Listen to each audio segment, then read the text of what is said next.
자본주의 사회에서 돈은 과연 무엇을 의미하는 것일까요? 돈이 무엇일까요?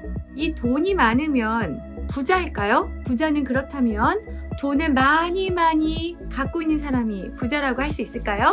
돈에 대한 저의 생각 함께 보시죠.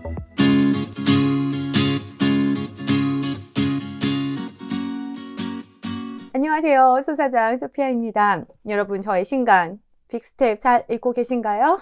빅스텝 안에 있는 내용들을 조금씩 뽑아서 영상으로 제작을 하면서 책 홍보도 열심히 해보려고 합니다. 네, 오늘은 제가 심사임당 인터뷰에서도 조금 거론을 했었던 빚에 대한 이야기를 한번 해보려고 해요.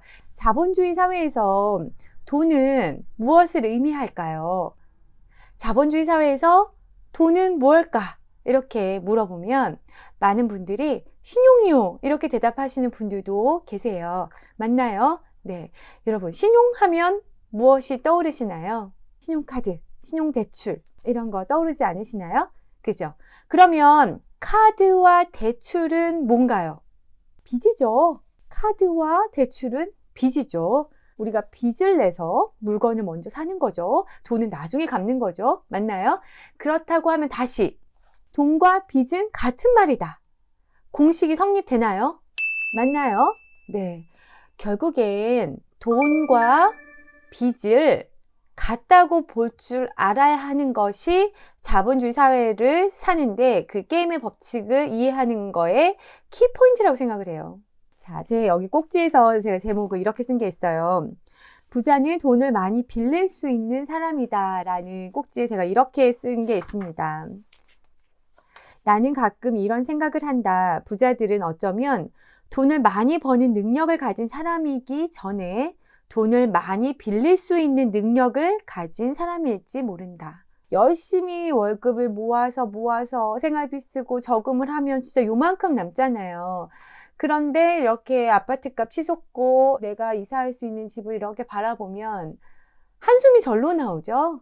처음에 제가 20대 후반에 모델하우스를 처음 갔을 때 거기에 모여있는 바글바글 모델하우스에 모여있는 사람들을 보면서 도대체 이 사람들은 무슨 돈이 있길래 나는 그래도 우리나라에서 연봉이 꽤 높다고 하는 직장을 다니고 있는 나도 답이 안 나오는데 저 사람들은 무슨 돈으로 저걸 살 수 있는 거야?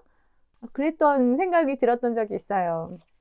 지금 예전에 저처럼 도대체 이런 집을 누가 살 수 있는 거야? 과연 내가 이 집을 살 수 있을까? 이렇게 생각하시는 분들, 그런 분들께는 꼭 이 빚을 돈으로 볼 수 있는 눈을 키우셔야 한다고 말씀드리고 싶어요. 제가 그 영상에서도 말씀드렸죠. 오프라이드라는 채널을 운영하시는 오가나님께서는 돈에 대해 얘기하는 영상에서 빚 1조를 얻는 것이 저의 목표입니다 라고 이렇게 말씀하시는 모습을 보면서 아, 이 사람은 자본주의 사회의 그 게임의 룰을 완전하게 이해를 한 사람이구나를 제가 정말 느꼈거든요. 여러분은 저축 목표액이 있으신가요? 올해 내가 얼마를 모을 거야. 얼마까지 벌고 싶어. 10억 부자가 되고 싶어. 이런 목표 생각해 보신 적 있으신가요? 그렇다면 얼마의 빚의 목표를 가질 거야. 10억 대출을 받는 게 나의 목표야. 이러신 분 계신가요? 한 번이라도 빚의 목표, 빚을 늘려나갈 것이야. 빚을 더 크게 질 거야. 이런 목표를 다짐하신 적이 있으신가요? 우연히 어떤 빚을 얻었어요. 뭐 집을 살 때 얻거나 이렇게 얻었을 때 사람들이 대부분은 빨리 갚아야지. 빚을 줄이는 목표를 갖고 계시죠. 갚는 목표를 갖고 있죠. 대부분의 사람들은. 은행에서 본 수많은 기업을 운영하시는 대표님들의 뭐 재무제표나 이런 것들을 볼 때 보면 대출이 부채가 있어야 해요. 균형적으로. 또 있어야 하는 것도 있더라고요. 오로지 이렇게 자산만 있는 회사는 거의 없더라고요. 그리고 성장을 위해서라도 자산이 커짐으로써 또 부채도 같이 이렇게 커져 나가는 뭔가 이런 조절을 나름대로 다 해 나가시고 계시더라고요. 이 자본주의 사회에서 승리를 하려면 결국에는 이 빚을 신용을 어떻게 높여서 이 빚의 크기를 키우느냐가 정말 키포인트구나. 빚을 얻는 능력이 부자의 능력이구나. 빚을 어떻게 하면 더 많이 더 쉽게 얻을 수 있을까? 네, 그런 생각을 하게 되었어요. 많은 사람들이 내가 지금 뭔가를 못하는 이유가 현재 돈이 없기 때문이라는 이야기를 합니다. 내가 만약 돈이 몇 억이 있으면 나는 사업도 할 거고 뭐 건물도 사가지고 이렇게 살 수 있을 것이고 해외여행도 갈 수 있을 것이고 등등 지금 나의 현실 수중에 뭐가 없기 때문에 무엇을 못한다, 그러니까 행동을 못한다고 말씀을 하는데 성공한 사람들의 이야기를 들어보면 돈을 어떻게 끌어서 무엇을 하죠. 그죠? 스타트업 하는 그런 강연에 가보면요. 무슨 말씀을 하냐면은 스타트업의 그런 어떤 아이템이 중요한 게 아니라 이 스타트업의 대표가 돈을 끌어올 수 있는지가 중요하다고 말씀을 하시는 부분이 굉장히 인상적이었어요. 많은 사람이 근데 사업을 하고 창업가가 되고자 하시는 분들 보면은 내 아이템이 정말 너무 특별하고 너무 대박 아이템이어서 이걸로 사업하면 될 겁니다. 이거는 시장에서 무조건 됩니다. 이 제품이 너무 좋습니다. 라고 얘기하시는 분들이 대부분이에요. 근데 저도 사업을 해봤지만 사실 아이템보다는 정말 어떤 사람이 하느냐가 중요하더라고요. 그 사람이 갖고 있는 의지가 중요하고 그리고 이제 제가 몰랐던 거는 돈을 끌어낼 수 있는지 즉 대출을 많이 얻어올 수 있는지 어떤 사람에게 신뢰를 얻어서 신뢰를 뭐 표현하기도 하겠죠. 그래서 돈을 얻어내는 능력을 본다. 결국에는 자본주의 사회에서는 빚이 돈이기 때문입니다.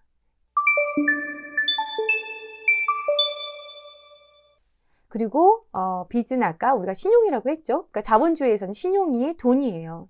이거를 이렇게 바라보지 못하시고 돈은 빨리 갚아 없애야 하는 것, 돈을 빚을 지면 큰일 나는 것. 계속 이런 마인드를 갖고 계시면 이 자본주의의 상당한 부분을 이해를 못하신 채로 그냥 하루하루 보내는 거예요. 그러면 한계가 있으실 거예요. 내가 저축만으로써 이렇게 올라가고 성장하시고 하는 데에 딱 어느 순간 막히실 거예요. 여기를 뛰어넘어야 뭔가 더 풍요롭고 여유로운 삶이 가능한데 이 뛰어넘는 이 벽이 바로 그 신용, 대출에 관련된 부분이에요. 근데 저도 역시 대출을 부모님께서 잘못 받으셔가지고 힘들게 지은 전 재산이 넘어가는 경험이 있었잖아요. 그리고 몇 년 동안 대출 독촉 전화부터 정말 어마어마한 그런 끔찍한 빚의 경험을 저도 했기 때문에 빚이 되게 긍정적이고 뭔가 이렇게 막 장밋빛 미래라고 저는 생각하지 않아요. 그리고 은행에서도 이 빚 때문에 고생하시고 삶의 저당 잡히는 수많은 사람들을 많이 봤고 그리고 이 영상도 제가 요 앞전에 빚에 대해서 약간 좀 이렇게 무서운 이야기를 한 후에 이 영상을 순서대로 올린 이유도 빚은 정말 모르고 받았을 때는 위험해요. 그래서 저한테 계속 이렇게 댓글로 제가 빚이 얼마 있고 이런데 저금도 얼마 있는데 이 돈으로 빚을 갚지 말고 투자를 할까요? 아니면 뭘 해가지고 또 투자를 할까요? 막 이렇게 물어보시는 분들이 많은데 제가 대답을 이렇게 딱 드릴게요. 빚을 모르신다면 빚이 돈으로 보이지 않고 빚이 약간 두렵다면 그럼 빨리 빚을 그냥 갚으세요. 어디에 투자하거나 이런 생각하지 마시고 돈이 있으시다면 얻는 빚을 갚고 돈도 만들어서 계속 빚을 갚으세요. 그리고 빚을 공부하세요. 제가 빚을 공부하는데 그래도 잘 되어 있는 우리나라의 커리큘럼이 경매라고 말씀을 드리잖아요. 경매로 집을 사려는 게 아니라 경매를 배우면 빚을 이렇게 얻어서 수익을 내서 이런 모습들을 사례를 많이 이해하실 수 있을 거예요. 그걸 이해하면서 점점 빚에 대한 두려움을 이렇게 낮추실 수 있거든요. 왜냐하면 빚을 얻어서 사업을 해볼 수도 있어요. 그죠? 그 신사임당께서 말씀하신 수익률의 싸움이다. 이거는 내가 이 빚이 예를 들어서 3%짜리 빚을 얻어서 내가 5%의 수익률만 낼 수 있는 자신이 있다면 이건 당연히 빚을 얻어서 그죠? 요만큼 남기면 되는 거니까 그럼 빚을 얻을 수 있다. 그렇기 때문에 이 내가 갖고 있는 수익률이 얼마인지를 이해할 수 있는 것이 중요하다라고 말씀하신 게 있어요. 그렇게 이해하셨나요? 여러분들도? 사업도 마찬가지예요. 그런 경험을 통해서 그렇게 빚을 이해하시면 사업가들이 점점 더 큰 빚을 얻으시려고 하죠. 그죠? 근데 사업을 경험을 해가지고 빚을 얻어서 이걸 수익률을 내고 하는 과정보다 경매가 훨씬 더 짧으면서도 그리고 리스크가 적게 수업료만 딱 내고 배울 수 있기 때문에 제가 경매가 괜찮다고 말씀드린 거예요. 저 역시도 사업도 해보고 투자도 해보고 뭐 주식이나 여러 가지도 해보고 경매도 해봤는데 모든 사람들에게 가장 리스크가 적게 알려드릴 수 있는 게 경매인 것 같아서 제가 말씀을 드리는 겁니다. 본인이 생각하기에 이걸로도 내가 레버리지나 이런 거를 배울 수 있겠다. 또는 주변에 누군가가 레버리지를 이용해서 굉장히 여유롭고 행복한 삶을 살고 있다 할 때 그럼 그 사람 옆에서 배우시면 되겠죠. 그건 행운이라고 생각해요. 네. 방법은 중요하지 않습니다. 빚을 배우셔야 해요. 책을 많이 읽어보셨으면 좋겠고요. 제가 또 특히 좋아하는 로버트 키요사키의 부자아빠 가난한 아빠는 우선적으로 읽어보시고 이해가 될 때까지 읽어보시면 빚에 대한 생각을 조금 바꾸실 수 있을 거라 생각합니다. 네. 빚은 잘 이용하면 아주 좋은 수단이고요. 이 자본주의 사회에서 이 빚을 이용하지 못한다는 거는 이 경기장의 레이스에서 한 발로 뛰는 것과 동일하다고 생각해요. 다른 사람들은 지금 두 발로 이렇게 가는데 그리고 달리는 사람도 있고요.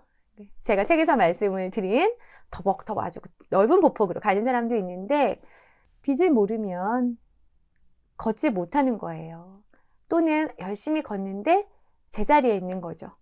그렇다고 생각합니다. 네, 여러분 빚이 과연 무엇일까 궁금하지 않나요? 저 역시도 부모님이 대출 그렇게 했을 때 그게 제일 궁금했어요. 도대체 돈이 뭐길래, 빚이 뭐길래 이렇게 사람을 고생을 시켜 막 이러면서 그래서 공부를 했었던 것 같은데요.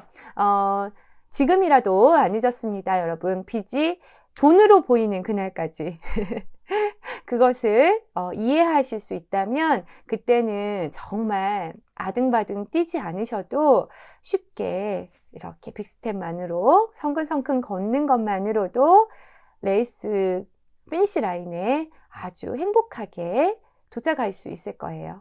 네, 여러분의 행복한 재테크를 응원하겠습니다. 그럼 저는 또 다음 영상으로 찾아올게요. 여러분 안녕.